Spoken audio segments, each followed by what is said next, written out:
Hi everyone, Carl here. Hope everyone is doing well and staying safe. In today's video I'm going to be making a mold and casting the zombie figure I made in the previous videos. I'm not completely happy with the results, so I treat this video as documentation rather than an actual how-to. That said, it should work fine for open casts in simple part molds. For the molds I used the Putty recipe from the King of Random. It's a mix of silicone caulk, food coloring and corn flour. Basically the acetic acid in the coloring activates the silicone and makes it cure faster, while the corn flour turns it into a workable putty.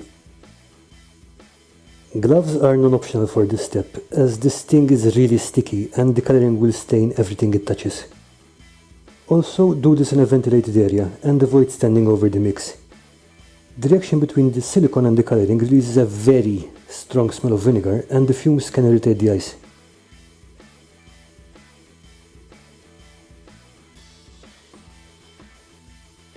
Over the last week I made some experimental two-part molds using Eric Strebel's stacking method.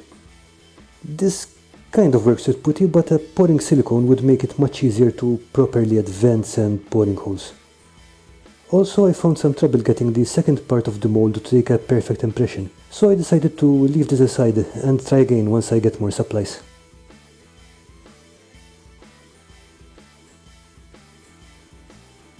Instead, I decided to make a simple one-off mold to see how that would go. I just pushed the putty around the miniature and left part of it exposed. I added a piece of foam to the exposed part. This allowed me to build the putty higher and form a reservoir. This helps avoid an underpour. I made a similar smaller mold for the gauntlet part. The silicone putty cures in a matter of minutes, though I left it for a bit longer just to make sure. Then I popped the gauntlet out and cut the rest of the mini free of its mold. This is definitely not optimal, but I was more interested in seeing what would come out rather than going for a perfect copy. Then I taped the mold around to hold it together.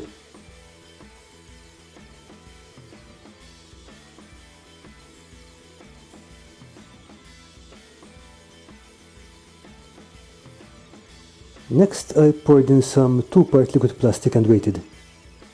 This also cures in a few minutes, and even faster if the room temperature is very hot.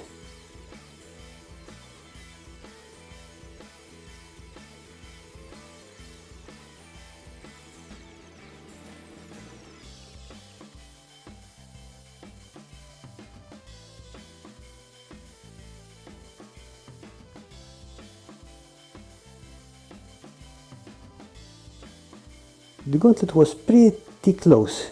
Unfortunately, the tip of the punching dagger broke off while I was painting it. The rest of the body didn't turn out great. There was a lot of excess around the legs, which I had expected on account of the cuts I had made, but the worst part was the quantity of air bubbles around the face and chest. I think having some vents might have helped a lot there. Overall, I think this putty would work out great for open cast molds for stuff like tiles, but for 3-dimensional figures I really need to step up my game. Still went and painted up the model because at the end of the day it's a zombie and the general mess around it kind of fits in. Besides, paint does cover up a lot of sins.